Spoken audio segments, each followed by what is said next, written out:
Welcome, it's Charter California Edition. My name is Brad Pomerance. We are joined by Jim McConnell. He is the police chief in Long Beach. He's a candidate for Los Angeles County Sheriff. And so I'd like to speak with you about Long Beach, the second largest city in our county. When we look at crime statistics over the last year, 2013, wow, you must be proud. I mean, lowest violent crime numbers in 41 years. Right. What went right? You know what, I think we have some great people working very hard. We've been a lot more strategic than I think had been done in policing in years past by necessity. We're down 22% in sworn personnel, 25% in civilian personnel. So in light of that, we have to be a lot more strategic. But our folks have stepped up. They've really been a lot more analytical, and we're looking to deploy our very limited resources in a more judicious manner. And we've seen the results of that. We're using technology as well to try and be as helpful as we can. Yes, and that's what I want to try to get a handle on is why is this happening? Because it's happening throughout Southern California. Right. Throughout California and the nation, we're seeing crime rates drop. Even during tough economic times, we've discussed this before, one would have thought that during tough economic times, crime would increase. Sure, we've turned the corner, but then one could argue that when we turn the corner, that should cause an uptick because people feel better, they're getting out, and so they're more apt to get involved in foul play. Yeah, you know, I think when things are good, everybody wants to take credit for it, certainly. Right. But I think the reality is there's a number of factors converging at one time. And when we look at policing being more strategic, the police reaching out to the community to try and be more inclusive, to try and share information and to capture information from the community, I think that's a big role in the crime declines as well. But also the reality is the demographics. The population between 18 and 24, which are the most crime-prone years, is smaller than it has been in years past. So you look over time at the cycles, and we look at all of those issues as well, and they certainly weigh in. What about the impact of gang violence? I understand that if you look at the most violent crimes, the murders, those are often tied directly to gang violence. Right. Are we starting to get a handle on it? Well, I think the fact that violent crime is at an all-time low based on our records to go back to 1970, that's why we use that 41-year number, but we don't have records available prior to that. So we're happy on one hand that we're at the lows that we are at, but you know, any shooting, any murder, any violent crime is one too many. Yeah, murder was up very slightly year to year, for example. Last year, 2 years. When you look at the overall numbers, though, you know, for violent crime, certainly that didn't drive it, and gang crime was down. When you look at, you know, I think the successes we've had, we focus heavily on gang crime with the resources that we have to do that. But a big part of that is, and we try and drive with the community, that when we're enjoying the relative lows we have in the crime rate, that's the time for the community to get engaged, to get out there and say, I will not tolerate in my neighborhood violent crime, property crime, wherever their threshold is.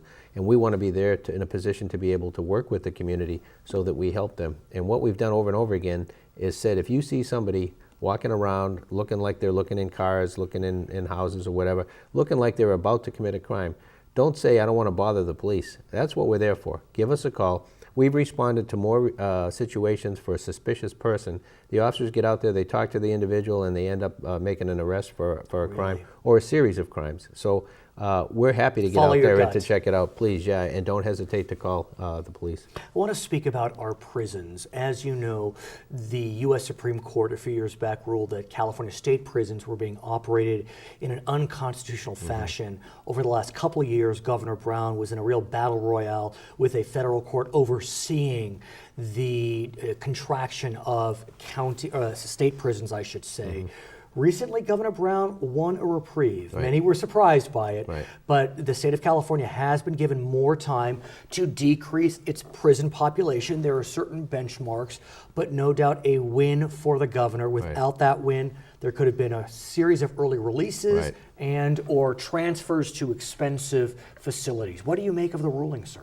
Well, we're very happy that the governor got an additional 2 years to be able to bring the system into compliance, which is with 137.5% of capacity. And when you look at capacity, they're looking at one person per cell, I believe, in most cases. So that's where we get that figure from. But when you look at what are the options, where are we? You know, since October 1st of 2011, we've been dealing with the realignment issue. And in LA County particularly, we're impacted by that very heavily. But in LA County, we've also worked very closely together to be able to put compliance teams together. We did recently get some money from the state to be able to do that. We've used that money well. We've broken the county up regionally, and we've got teams of people then that are looking to make sure that those released under AB 109 are in compliance with the conditions of their release. And we've gotten pretty good return on investment for that. We anticipated a major uptick in crime, in violent crime and in property crime as a result of realignment. I think due to the measures taken, we've been able to mitigate that. And when you look at where the biggest impact has been, it's been on auto theft. We've seen an uptick in that. Across the board on the violence side, we haven't seen what we anticipated, and on the property side, any increases there have been driven for the most part by auto theft. It's interesting you mentioned that. A study came out recently through Stanford University, which indicated that realignment didn't seem to cause upticks in crime. Maybe some petty crimes, but not in violent crime. At the same time, though, we do know that pursuant to this ruling by the court, Governor Brown agreed that certain categories of individuals would be able to see their prison time decreased. Those that were older, serving longer sentences, medically infirm, they could be released early. Second strikers who had non-violent second strikes could see good time behavior attached. What do you think about those concessions that the governor made? Well, I think you got to look at the predicament that he's in, and he's got to lower the number of bodies in the prison system to be in compliance. Even though he's got a reprieve, we have to manage this on an ongoing basis. So I think what he's trying to do is to be able to reasonably do a risk assessment on those that are potential candidates for release. And to, if we're going to release people, then to release those that pose the least risk to the public for reoffending, particularly on the violent crime side. I do want to ask you about sentencing, because in the final analysis, when we look at California over the last couple decades, there is no doubt that both voters and the legislature was very excited to increase penalties. I mean, there was kind of a frenzy around getting tough on crime, and many folks point to that frenzy as the reason why we're in this predicament. The governor indicated as part of this agreement with the court that he would look toward a sentencing reform commission. What do you think about that step? Is it time for California to look towards sentencing reform? I think it's a good time to take a look at where we are, and I don't think we do that often enough when we look at things system-wide. I look at it as an example to that, as well as the sentencing piece, to look at the type of people that we're incarcerating. We're incarcerating people who have mental illness issues that could probably be dealt with in a different manner. If we had community care centers that are fully funded there, where officers, rather than arrest, have an option to be able to bring somebody to treatment, and to know that there's a vehicle where they will get the appropriate treatment to be able to help modify or change their behavior so they're able to function in society. And part of the desire goal behind realignment was that if individuals who were serving lower level offenses were closer to home, they could be subject to and could access the types of facilities you mentioned. Have we seen that come to fruition? Well, I think it's too early to be able to make a judgment on that, but I think another issue that I don't think has been given enough attention at this point is the Affordable Care Act, Obamacare. When you look at that, if you've got people who have not taken advantage of medical care, of mental health care, because they're homeless, because they don't have the resources to be able to pursue that kind of thing, if we can then focus our attention on delivering service to those who need it and using that kind of an insurance program as a vehicle to be able to get them, we may then end up in a situation where there's options to incarceration. Well, there's no doubt that with the Medicaid expansion, which California has accepted, other states have not, as well as covered California, I never thought of that. Very impressive. Okay, his name is Jim McDonald. He is the police chief in the city of Long Beach, also a candidate for Los Angeles County Sheriff. My name is Brad Pomerance, and this is Charter California Edition. That is... In the state of California, how much has violent and property crime dropped from 1992 to 2012?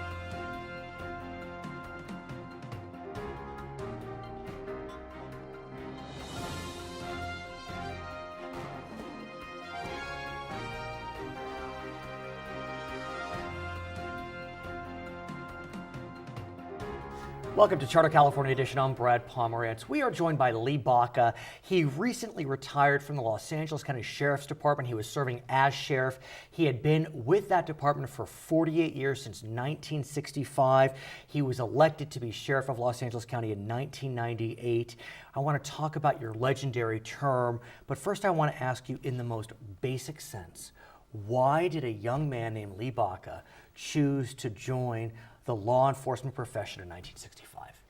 I thought that public safety was a great service, and it would be challenging, obviously, and it would give me a purpose and a legacy of my own just to serve the public of Los Angeles County. You had been in the Marine Corps, and we know that that often is a pathway to law enforcement. I don't know if you realized in 1965 that in 1998 you'd be running to lead the department. And for our viewers that may not remember, that was an election for the record books. You chose to run against the incumbent. His name was Sherm Block. He had been your mentor. And out of nowhere, with no warning, 5 days before Election Day, Mr. Block passed away. Sad day for the county, sad day for me, sad day for the Sheriff's Department. But that must have been the flood of emotions you must have been feeling. You had been gearing up for this election, a challenging election, no doubt, and then this man who had been such a force in the department passes away. And that's where the challenges were so great, because one, we have to honor what he achieved. Right.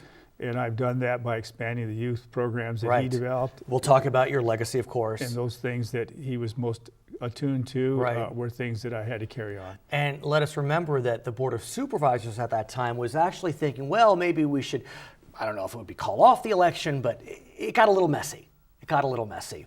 What we do know, though, is about 3 years after you assumed the position as the sheriff of Los Angeles County, this nation was rocked by the worst terrorist attack in its history. Of course, the 9/11 attacks on September 11th, 2001. I think it's 3 of the flights were heading to our fair city of Los Angeles. That's right. And so talk to me about that day for you and how you were able to march through that day and lead a department of, God, 18,000 people. Well, you know, that day stunned America and all of America. This is one of the most incredible, what I'd call crimes one could ever experience. And so we were headed towards Washington when this happened, myself and the Board of Supervisors, and we stopped and we went back to work and we... So you were on a plane when it... We were on their way to the airport. Some had already arrived at Washington, so we had to scramble. Where were you? I mean, had you already gotten on the plane? I was actually on the way to the airport. Wow. But we have an emergency operations center that we had to put up, and we did. And of course, everyone in the county and city combined, the various 88 cities, we had a complete plan in place for any kind of disaster. We put together our emergency operation resources, and then we held a press conference about 11 a.m. We had Mayor Hahn there. We had a number of other officials, including board members that had remained behind, and the Chief Parks, and we were able to announce to the public what our knowledge was, and that we were in a high alert, and that we would just wait and see how things were unfolding. A lot of folks were afraid that planes would crash into the Century City Towers, to Library Tower in downtown. I mean, there was a bona fide panic throughout the city. What also happened during that time, I remember, is there was a lot of fears of various ethnic groups. I can recall, I was actually working in talk radio back then, that individuals that were Muslim or perceived to be Muslim were being attacked. I remember there was a Sikh that was attacked in Los Angeles County. No connection to the Muslim faith. And so that, I believe, was the impetus for you to create public outreach to various ethnic groups. That's right. Talk to us about that. In fact, well, what we did a couple of days later is we held a press conference where Governor Brown came in. Who was governor then? Excuse me, not Governor Brown, I'm sorry. Governor Davis. Davis, okay, I'm trying to think. Sorry, Gray Davis. I am talking about it's all good. The current governor. Right, yes. Gray Davis was there. Mayor Hahn was there. Zev Yaroslavsky was supervisor. there. Myself, and all of the leaders of the various faiths. And then we unified our message to the point where we were saying that We are a nation that respects all religions, and it's in our Constitution, and we have to be mindful that the story will unfold in its proper time, Right.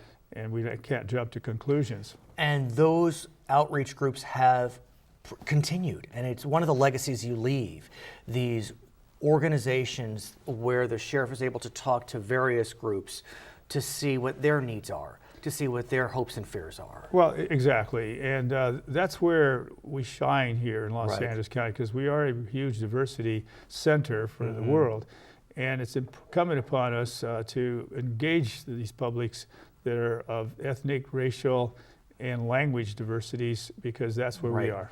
What's also stunning when we look at your 15-year tenure is that we had some real rocky times economically. Yet, if you look at the overall crime trend, statistics have been heading in the right direction throughout your tenure. How did you do that? Well, you know, it's interesting. By the better use of technology, the CompStatting program that Bill Bratton put in New York. Former LAPD Chief Bill Bratton. Who was a real godsend when he came here Right. to help the LAPD get back on his feet. And it was an effort that we all combined ourselves with when we started our patrol strategies and our policing strategies, including public engagement. And all that leads to a more cooperative society and therefore a safer society. And you mentioned technology, and that begs the question about innovation. The last 15 years has been filled with innovation, not just in the Sheriff's Department, but generally speaking. Which innovations are you most proud that you brought to the Los Angeles County Sheriff's Department? Well, many. One of the greater innovations is to reduce crime. We brought in an education-based incarceration program where 8,000 people are in classes in the county jails, and we have a variety of other services that wrap around that that are life skill oriented, drug resistant oriented, things that are able to create a better person coming out, including 3 charter schools where 3 high school diplomas are capable of being achieved, whether it's a GED or a full-time student type high school diploma. And we have a whole plethora of what I call success when it comes to tamping down the edginess that inmates have in jail because they're in school working to improve their lives. It's interesting you mentioned jail because, as we know, California is going through a period of realignment where lower level offenders are serving their time in county jails, which has been a stress on all counties throughout the state. I've spoken with several sheriffs who have been more recalcitrant about that plan. You seemed to have accepted it and tried to work within its framework. Yes, LA County was fortunate. You know, with the record low crime rate, our county population in jail would be about 13,000 today. But because we have about 6,000 non state offenders in the jail system, we're back up to about 19,000. All that is fortuitous, but the truth is that we can use more money. I did have a meeting with the governor several weeks ago, one of my last meetings, saying to him, you have to continue to provide more local funds, and then some should be set aside for innovations. I have spoken with many people, and they know that we are acquainted, and they have asked, what is Lee Baca going to do next? He's healthy, he's a runner, he's got a whole chapter ahead of him. What can I tell them? That I support the idea that creativity matters, that all law enforcement agencies are better when they're looking to do things in a way that engages a solution that can be permanent. Our education-based incarceration is one where 35% are recidivating as opposed to the typical 50 to 60 and 70%. And that's not bad. And our record low crime rate is part and parcel to how we operate in jails. His name is Lee Baca. He had a remarkable 48-year career with the Los Angeles County Sheriff's Department, 15 years as sheriff. My name is Brad Pomerance. This is Charter California Edition. Who is the longest serving sheriff in the history of LA County?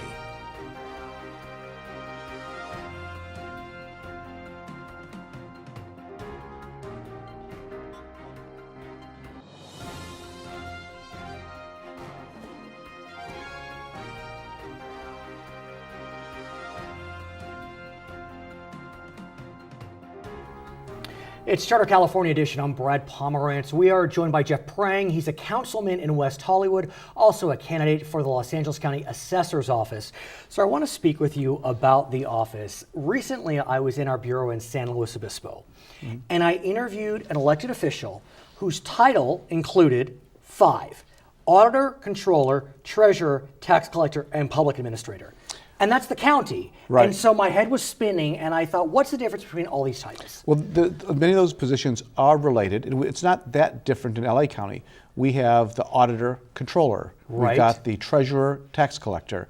We've got the registrar, recorder, county clerk. Right. So they're similar functions. Right. That are managed by a single department head. But some of those positions are elected, some are appointed. That's correct. So, for example, the controller is not elected in the county, but is in the city, correct? Yes, but the controller for the county is not necessarily the same position as the controller for the city. Okay. In Los Angeles County, we have 3 positions that are elected: assessor, district attorney, and sheriff. Right. And those positions are provided for in the California Constitution as elective offices. Okay. Now, some counties may have an elected treasurer, Right. but I don't think those are constitutionally required. So LA could choose to have a variety of positions Yes. elected, but those 3 by Constitution must be elected. That's correct.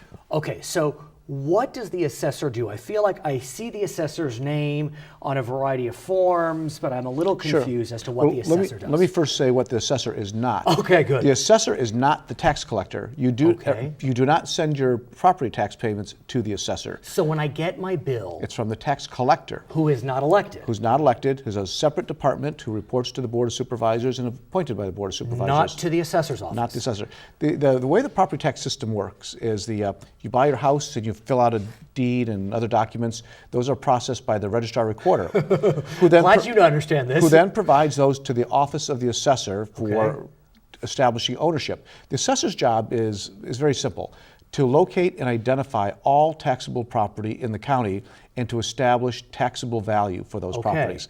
So if you own commercial or industrial property, if you own a boat or major office equipment or a single family home, the assessor's office determines what it's worth.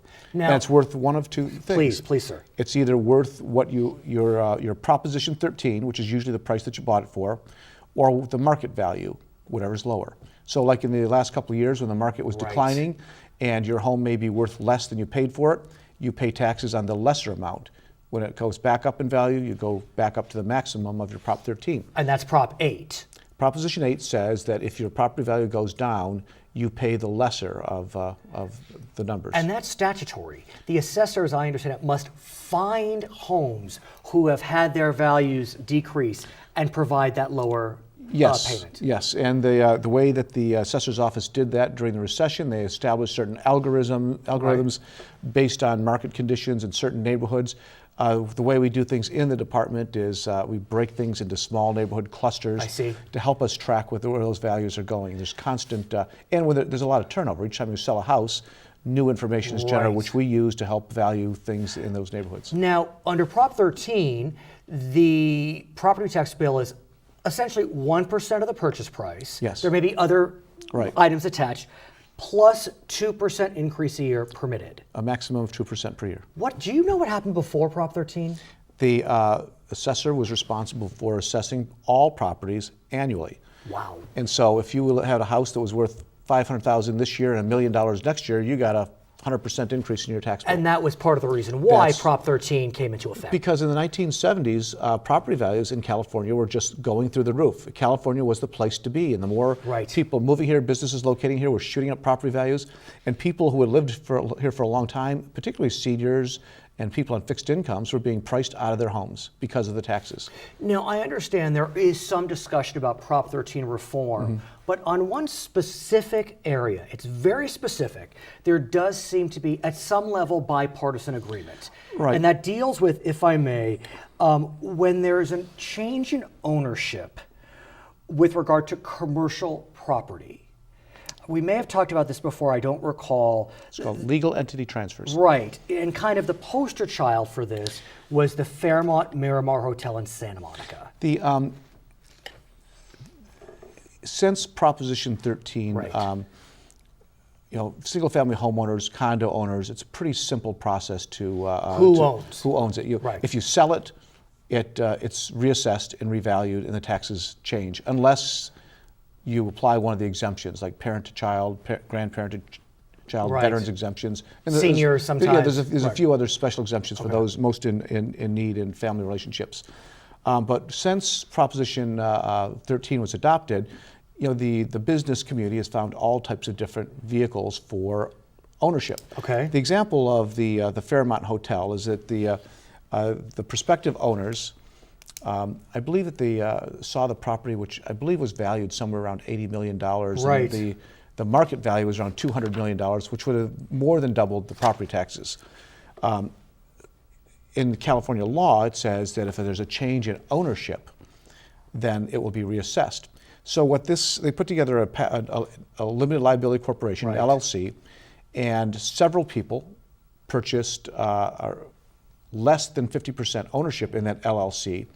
And the new LLC takes control of it, but the elements of it, no individual had 50% ownership. So there So was in no the eyes change. of the law, there was no change in ownership, despite the fact the hotel was completely under new ownership. Right. And that was exempt. The assessor's office actually in the LA County did sue, and we lost in the trial court. Right.